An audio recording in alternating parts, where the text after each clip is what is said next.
नमस्कार साथियों, स्वागत है आपका ऑनलाइन स्टडी ग्रुप में। सामान्य अध्ययन और करंट अफेयर्स की इस विशेष श्रृंखला के अंतर्गत ये आपको दूसरा वीडियो मिल रहा है। पहले वीडियो में आपने प्रश्नों को कवर कर लिया होगा। एक बात और स्पष्ट करना चाहता हूं कि जिन लोगों ने अभी तक करंट अफेयर्स की श्रृंखला जो पूर्व में दी गई हैं, उनको अगर अभी रिवीजन नहीं प्रारंभ किया है तो वो अविलंब उसका रिवीजन प्रारंभ कर दें, क्योंकि अगर आप विगत प्रश्नों की अवलोकन करेंगे तो आप ये पाएंगे कि करंट अफेयर्स के 35 से 40 प्रश्न पूछे जाते हैं, जो काफी महत्वपूर्ण है। इसलिए करंट अफेयर्स के रिवीजन का अब ये अंतिम समय में काफी महत्वपूर्ण स्थान होता है।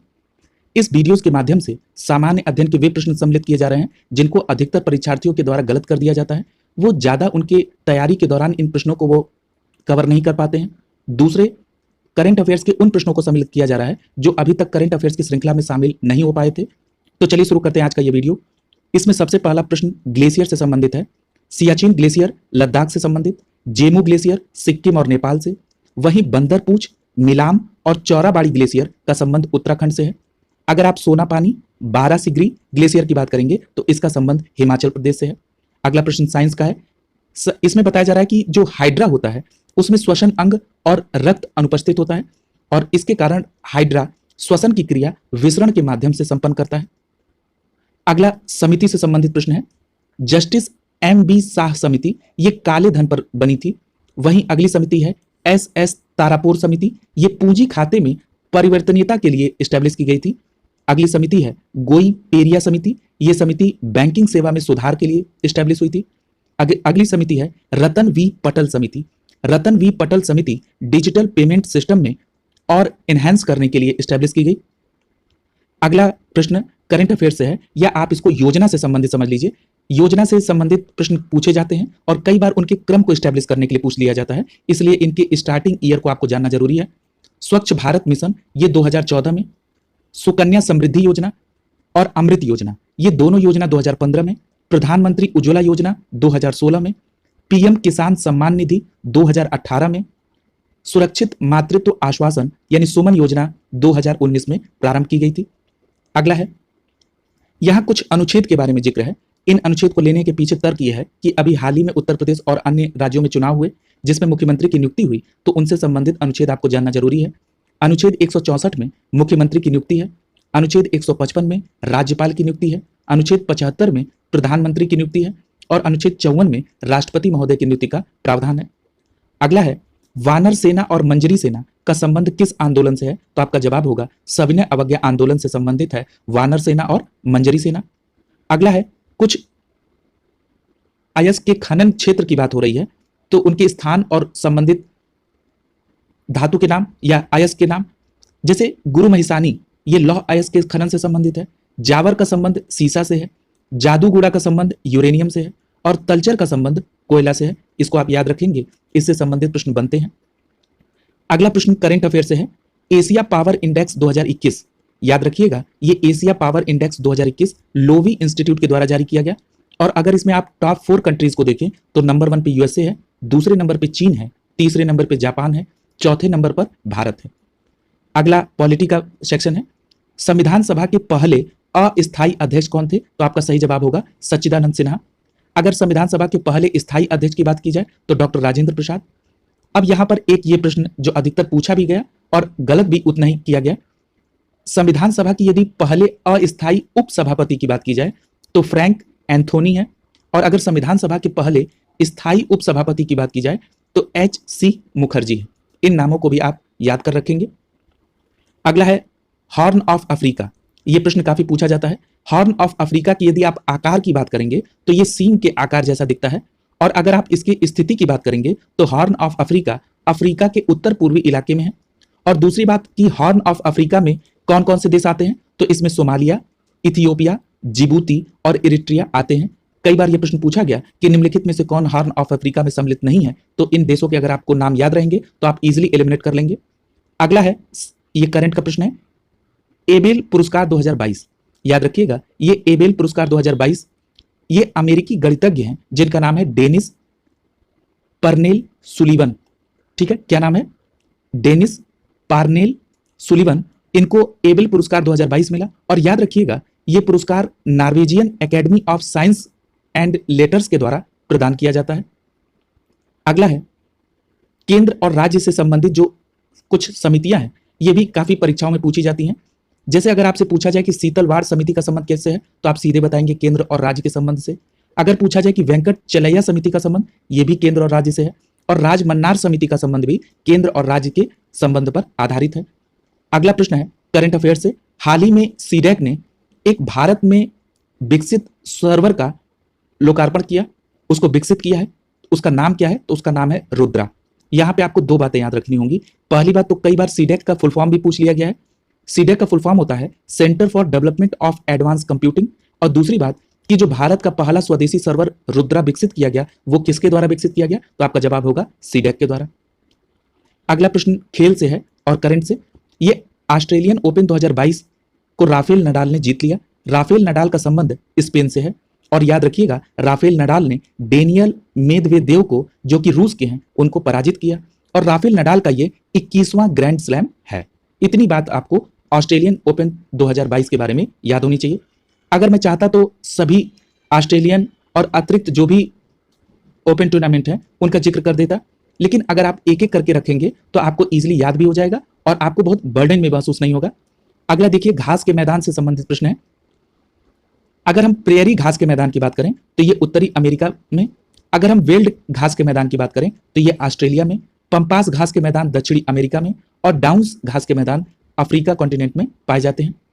अगला पुस्तक से संबंधित प्रश्न है करंट अफेयर से, sunrise over Ayodhya nationhood in our times, इस पुस्तक का लेखक कौन है? तो आपका सही जवाब होगा सलमान खुर्शीद।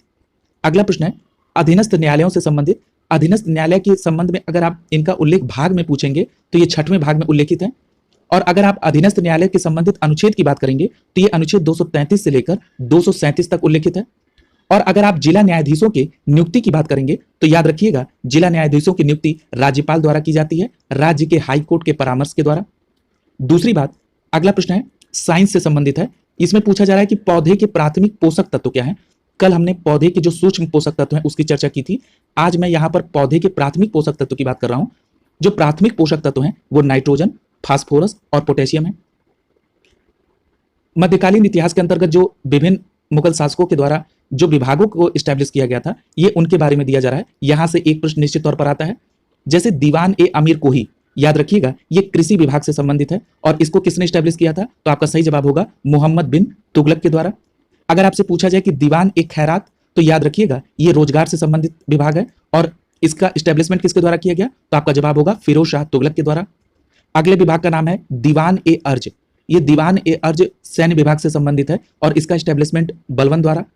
अगला विभाग है दीवान ए रियासत। याद रखिएगा दीवान ए रियासत का संबंध आर्थिक मामलों से है और इसका स्टैब्लिशमेंट अलाउद्दीन खिलजी के द्वारा किया गया था। अगला है कुछ उत्तर प्रदेश की झीलों का जिक्र किया गया है जो चर्चा में रही। पहली झील का नाम है सौज झील। याद रखिएगा ये जो सौज झील है ये मैनपुरी में है। वहीं लीलौर झील की बात करें तो ये बरेली में है।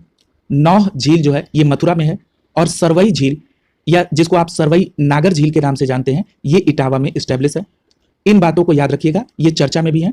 इसके अलावा अगर हम उत्तर प्रदेश के कुछ बांध की बात कर लें तो अर्जुन बांध नहर की अगर देखेंगे तो ये हमीरपुर में है। वहीं उर्मिल बांध नहर महोबा में है और पथरई बांध नहर झांसी में है और उटारी बांध नहर ललितपुर में स्टैब्लिश है। इनको उत्तर प्रदेश स्पेशल के अंतर्गत आप निश्चित तौर पर याद रखेंगे। अगला कुछ ब्रिटिश शासनकाल के दौरान कुछ कुरीतियां थी जिनको रिमूव किया गया था, उनके ईयर को भी कई बार पूछ लेता है। जैसे सती प्रथा का उन्मूलन 1829 में, विधवा पुनर्विवाह का कानून ये 1856 से संबंधित है। अगर आप दास प्रथा के उन्मूलन की बात करेंगे तो ये 1843 से संबंधित है। कन्या भ्रूण हत्या निषेध की बात करेंगे तो ये 1804 से संबंधित है। इनके ईयर को आप याद रखेंगे। कई बार आपसे डायरेक्ट ईयर पूछ लेता है, कई बार आपसे मैचिंग करने के लिए और कई बार आपसे इनके क्रम को स्टैब्लिश करने के लिए पूछ देता है, तो आप इनके ईयर को जरूर याद रखेंगे। अगला ज्योग्राफी का प्रश्न है, डोलड्रम की बात होती है कि ये डोलड्रम क्या है। तो याद रखिएगा जो भूमध्य रेखा से जब आप 5 अंश उत्तरी अक्षांश की तरफ जाएंगे और 5 अंश दक्षिणी अक्षांश की तरफ जाएंगे तो जो निम्न वायुदाब की पेटी होती है उसी को डोलड्रम कहा जाता है। और याद रखिएगा डोलड्रम को शांत पेटी के नाम से भी जाना जाता है। कल आपने कुछ दर्रों का जिक्र देखा, आज उसमें कुछ और दर्रे ऐड किए जा रहे हैं। जैसे लद्दाख में खारदुंगला दर्रा, जो काराकोरम दर्रा आपने जम्मू कश्मीर में देखा था, ये जब जम्मू कश्मीर अलग केंद्र शासित प्रदेश नहीं था, वर्तमान में काराकोरम लद्दाख में है। और जोजिला दर्रा लद्दाख में है। चांगला दर्रा ये भी लद्दाख में है। अगर हम महाराष्ट्र के दर्रे की बात करें तो थाल घाट और भोर घाट ये दो प्रमुख दर्रे महाराष्ट्र में है। केरल के दर्रे की बात करेंगे तो पाल घाट दर्रा जो है ये केरल से संबंधित है। अगला देखिए, कुछ समाचार पत्र और पत्रिकाओं से संबंधित प्रश्न है जो एक प्रश्न दो प्रश्न निश्चित तौर पर आते हैं। अगर हम बात करें द हिंदू समाचार पत्र की तो ये जी.एस. अय्यर और वीर राघवाचारी इन दोनों लोगों के द्वारा 1878 में मद्रास से प्रारंभ हुआ। अगर हम दूसरा समाचार दर्पण की बात करें तो ये जेसी मार्समैन के द्वारा, और अगर आप बंबई टाइम्स की बात करेंगे तो रॉबर्ट नाइट के द्वारा।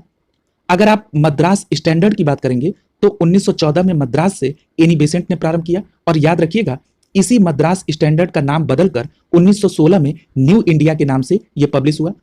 अगर आप गीता रहस्य की बात करेंगे तो ये लोकमान्य बाल गंगाधर तिलक ने प्रारंभ किया। अगर आप द यूनिटी ऑफ इंडिया की बात करेंगे तो ये जवाहरलाल नेहरू के द्वारा प्रारंभ किया गया। अगला है, कुछ रसायनों का प्रयोग कुछ विभिन्न क्षेत्रों में संबंधित है, यहां से भी प्रश्न पूछे जाते हैं। जैसे उर्वरक बनाने में किसका प्रयोग होता है तो आपका जवाब होगा अमोनियम नाइट्रेट का। अगर पूछा जाए कि रंजक के तौर पर तो फेरिक ऑक्साइड का। अगर पूछा जाए कि फोटोग्राफी के क्षेत्र में तो आपका जवाब होगा सिल्वर ब्रोमाइड। अगर पूछा जाए दर्पण बनाने में तो आपका जवाब होगा सिल्वर नाइट्रेट का। अगला योजना से संबंधित है। यह योजना इसलिए पॉपुलर है क्योंकि इसके अवधि को बढ़ाया गया है। योजना का नाम है पीएम किसान संपदा योजना, जिसका शॉर्ट फॉर्म क्या है PMKSY।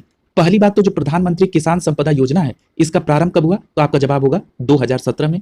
दूसरी बात कि इसको किस मंत्रालय के द्वारा प्रारंभ किया गया तो आपका जवाब होगा खाद्य प्रसंस्करण उद्योग मंत्रालय द्वारा प्रधानमंत्री किसान संपदा योजना का प्रारंभ 2017 में हुआ। अब अगर इसकी अवधि की बात करें तो इसकी अवधि को 2021-22 से 2025-26 तक के लिए बढ़ा दी गई है, इसलिए यह प्रश्न परीक्षा के दृष्टिकोण से काफी महत्वपूर्ण है। अगला देखिए, पूछ रहा है कि एल्ब्यूमिन प्रोटीन जो होता है इसका निर्माण कहां होता है तो याद रखिएगा यकृत में एल्ब्यूमिन प्रोटीन का निर्माण होता है, और यह शरीर में प्रतिरोधक क्षमता को बढ़ाने में सहायक होता है। अगर हम कुछ पॉपुलर राष्ट्रीय उद्यान की बात करें तो अगर आपसे पूछा जाए कि पिन वैली राष्ट्रीय उद्यान कहां पर है तो आपका जवाब होगा हिमाचल प्रदेश। अगर पूछा जाए ब्लू माउंटेन राष्ट्रीय उद्यान तो आपका जवाब होगा मिजोरम में। अगला है आइसो बार।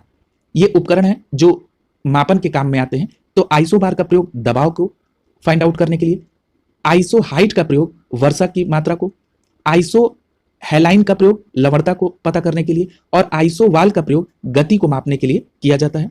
अगर हम कुछ बंदरगाह और उससे संबंधित देशों का जिक्र करें तो इलात बंदरगाह इजराइल में है, त्रिपोली बंदरगाह लीबिया में है, अकबा बंदरगाह जॉर्डन में है, बनियास बंदरगाह सीरिया में है। अगला देखिए, अगर पूछा जाए कि करंट अफेयर्स में कि होमलैंड सिक्योरिटी डायलॉग किन देशों के मध्य हुआ तो आपका जवाब होगा भारत और अमेरिका के बीच होमलैंड सिक्योरिटी डायलॉग हुआ। अगर यह पूछा जाए कि इसका प्रारंभ कब हुआ तो 2010 में आतंकवाद विरोधी पहल के तौर पर होमलैंड सिक्योरिटी डायलॉग का प्रारंभ हुआ। और अगर पूछा जाए कि पहली होमलैंड सिक्योरिटी डायलॉग कब प्रारंभ हुई तो आपका जवाब होगा 2011 में। आरडीएक्स से संबंधित भी कई सारे प्रश्न पूछे जाते हैं, जैसे आरडीएक्स की खोज किसने की तो आपका जवाब होगा 1899 में हैनिंग ने की, जिनका संबंध जर्मनी से है। अगर आपको आरडीएक्स के रासायनिक नाम को बताना हो तो आप बताएंगे साइक्लोट्राई मिथिलोन ट्राई नाइट्रामाइन। और अगर आप आरडीएक्स को विभिन्न देशों में अलग अलग नामों से जाना जाता है उसको भी देख लीजिए, जैसे यूएसए में आरडीएक्स को साइक्लोनाइट के नाम से जानते हैं, यानी अगर कभी साइक्लोनाइट लिखा हो तो सीधे आप आरडीएक्स से कोरिलेट कर देंगे। जर्मनी में हेक्सोजन के नाम से और इटली में T4 के नाम से आप आरडीएक्स को जानते हैं। याद रखिएगा आरडीएक्स को प्लास्टिक विस्फोटक के तौर पर भी जानते हैं। अगर आपसे पूछा जाए कि पौधे प्रोटीन संश्लेषण के लिए किसका प्रयोग करते हैं तो आपका जवाब होगा नाइट्रोजन का, और साथ ही साथ पौधे नाइट्रोजन का प्रयोग न्यूक्लिक अम्ल को बनाने में भी करते हैं, याद रखिएगा। अगला है संयुक्त राष्ट्र द्वारा प्रकाशित the state of world forest report 2020 के अनुसार विश्व में सर्वाधिक वनाच्छादित देश कौन है तो आपका जवाब होगा ब्राजील, याद रखिएगा इसको। अगला प्रश्न है पुरुष मेध का उल्लेख किसमें है तो आपका जवाब होगा शतपथ ब्राह्मण में पुरुष मेध का उल्लेख है। अगला प्रश्न, यह प्रश्न काफी महत्वपूर्ण है जो कई परीक्षाओं में पूछा गया है। पूछा जाता है कि गंगैकोंड चोल की उपाधि किसने ली थी तो आपका जवाब होगा राजेंद्र प्रथम ने, और राजेंद्र प्रथम ने ही गंगैकोंड चोलपुरम नामक एक नई राजधानी कावेरी के तट पर स्टैब्लिश की थी। और याद रखिएगा राजेंद्र प्रथम ने सिंचाई के लिए चोल गंगम नामक तालाब का भी निर्माण कराया था। अगला कुछ चित्रकारों के नाम है, उनको आपको उनके संबंधित राजा के शासन काल से संबंधित करना है, जैसे अब्दुल समिद, ये जो अब्दुल समद है इनका, और मीर सैयद अली, इन दोनों का संबंध अकबर के दरबार से है। ये अकबर के दरबार में चित्रकार थे, नाम क्या है, अब्दुल समद और मीर सैयद अली। वहीं आप अगर अबुल हसन की बात करें और अका रिजा की, यानी अबुल हसन और अका रिजा का संबंध जहांगीर के दरबार में एज ए चित्रकार है। और एक बात और याद रखिएगा, अबुल हसन से प्रभावित होकर जहांगीर ने उसे नादिर उल जमा की भी उपाधि दी थी। अगर आप मध्यकाल या पूर्व मध्यकाल में देखें तो ग्राम जो था वो प्रशासन की सबसे छोटी इकाई थी, और इसका जो प्रमुख था उसको क्या कहा जाता था, महत्तर। यानी अगर आपसे पूछा जाए कि महत्तर किसे कहा जाता है, तो जो ग्राम प्रशासन का प्रमुख था उसे महत्तर कहा जाता था। और दक्षिण भारत में ग्राम प्रशासन के प्रमुख को पट्टिकल कहा जाता है। क्या कहा जाता है, पट्टिकिल। ठीक है, अगला देखिए, नेशनल काउंसिल ऑफ एजुकेशन, जिसको शॉर्ट फॉर्म में एनसीई कहते हैं, इसकी स्थापना 15 अगस्त 1906 को हुई थी। यह भी आपको याद रखना होगा। वर्तमान में कुछ सुप्रीम कोर्ट में नियुक्तियां हुई हैं, इसको लेकर आपको तैयार होना चाहिए। जैसे वर्तमान में सुप्रीम कोर्ट के मुख्य न्यायाधीश को भी शामिल कर लिया जाए तो कुल न्यायाधीशों की संख्या पूछी जाए तो आपका जवाब होगा 34। अगर पूछा जाए कि भारत में वर्तमान समय में कुल कितने हाईकोर्ट चल रहे हैं तो आपका जवाब होगा 25। दूसरी बात, कई बार आपने देखा होगा कि एक हाईकोर्ट के अंतर्गत कई सारे राज्य या केंद्र शासित प्रदेश हैं, उसमें मैं एक हाईकोर्ट की चर्चा कर रहा हूं। धीरे धीरे मैं सारे हाईकोर्ट को शामिल कर लूंगा क्योंकि यहां से प्रश्न पूछे जाते हैं।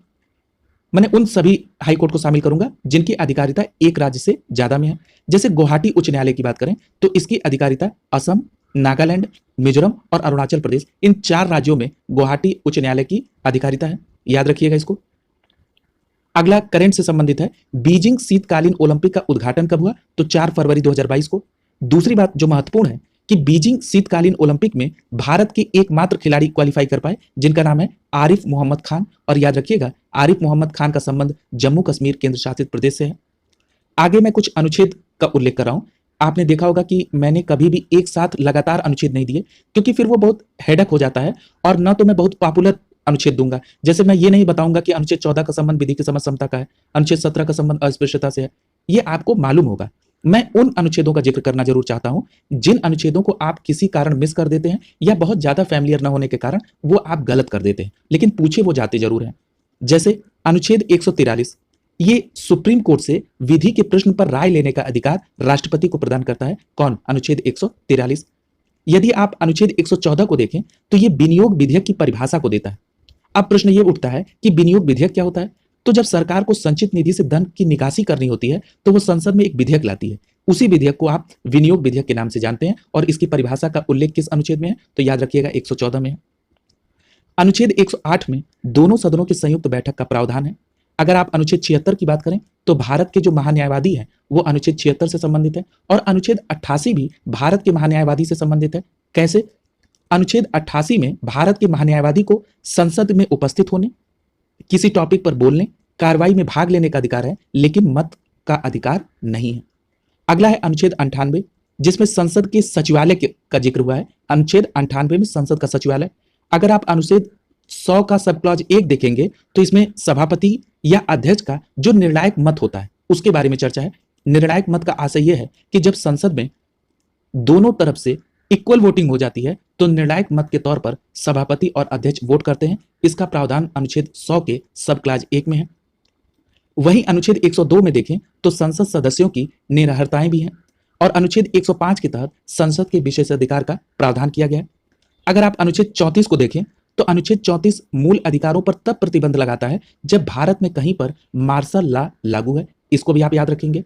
अनुच्छेद अगर आप 330 की बात करें तो ये लोकसभा में एससी और एसटी समुदाय के लोगों का स्थान का आरक्षण की व्यवस्था करती है। यानी शेड्यूल कास्ट या शेड्यूल ट्राइब के लोगों को लोकसभा में सीटों के आरक्षण की व्यवस्था अनुच्छेद 330 में है।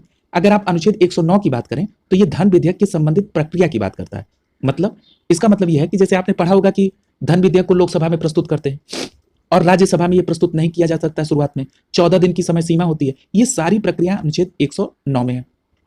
वहीं अगर आप 110 की बात करेंगे अनुच्छेद, इसमें धन विधेयक की परिभाषा का उल्लेख है। ठीक है, इसी प्रकार हम लोग धीरे धीरे अनुच्छेद को कंप्लीट भी कर लेंगे और आपको बर्डन भी महसूस नहीं होगा। अगला है, कुछ समितियों से संबंधित प्रश्न पूछे जाते हैं, जैसे लोक लेखा समिति। याद रखिएगा, लोक लेखा समिति और सार्वजनिक उद्यम समिति, ये 2 समितियों में 22 सदस्य होते हैं, 15 लोकसभा से और 7 राज्यसभा से। वहीं प्राक्कलन समिति जो होती है उसमें 30 सदस्य होते हैं और ये सभी के सभी 30 सदस्य लोकसभा से चयनित होते हैं। अगला है करंट अफेयर्स के ये है, और हम लोगों ने ये करंट अफेयर्स की श्रृंखला में इसको कई बार कवर किया है, लेकिन चूंकि हाईकोर्ट का जिक्र हुआ है तो मैंने कहा कि इसको ले लिया जाए। जैसे न्याय की घड़ी स्टैब्लिश करने वाला पहला हाईकोर्ट कौन है, तो आपका जवाब होगा गुजरात हाईकोर्ट। दूसरी बात याद रखिएगा, जो संविधान निर्मात्री समितियां थी उसमें आपने कई पॉपुलर समितियों का जिक्र पढ़ा होगा, और आगे भी समयानुकूल उनका जिक्र किया जाएगा, लेकिन उनमें सबसे जो महत्वपूर्ण समिति है सर्वोच्च न्यायालय समिति, इसकी अध्यक्षता किसने की थी, तो आपका सही जवाब होगा एस वारदाचार्यार ने सर्वोच्च न्यायालय समिति की अध्यक्षता की थी। क्या नाम है, एस वारदाचार्यार। ठीक है, इस प्रकार आज आप लोगों ने सामान्य अध्ययन और करंट अफेयर्स के दूसरे वीडियो को कवर कर लिया। मेरा यह प्रयास है कि परीक्षा तक ज्यादा से ज्यादा वीडियोस के माध्यम से आपके जो भी इंपॉर्टेंट प्रश्न है, आपने देखा होगा बहुत सतही प्रश्नों को नहीं रखा गया, उन प्रश्नों को रखा गया है जिनको अगर सतही प्रश्नों के साथ ऐड कर दिया जाए तो सिलेक्शन की चांसेस काफी बढ़ जाते हैं। ये एक प्रयास है, और आप लोग अपनी पढ़ाई को सतत जारी रखिएगा, और मेरी इस बात को याद रखिएगा, अंतिम समय में करंट अफेयर, वैसे आपको करंट अफेयर्स के लिए 3 मैगजीन कवर करा दी गई है, घटनासार, घटना चक्र और एडुटेरिया। इन सभी के अलग अलग प्लेलिस्ट मौजूद हैं, आप जल्द से जल्द इनका रिवीजन कर लें ताकि करंट अफेयर से संबंधित जो भी प्रश्न आए वो आपके द्वारा गलत नहीं होने चाहिए। ऑनलाइन स्टडी ग्रुप ने करंट अफेयर्स के लिए काफ़ी प्रयास किया है, और निश्चित तौर पर उसका परिणाम परीक्षा के दौरान आपको देखने को मिलेगा। शुभकामनाओं के साथ आप सभी का बहुत बहुत धन्यवाद।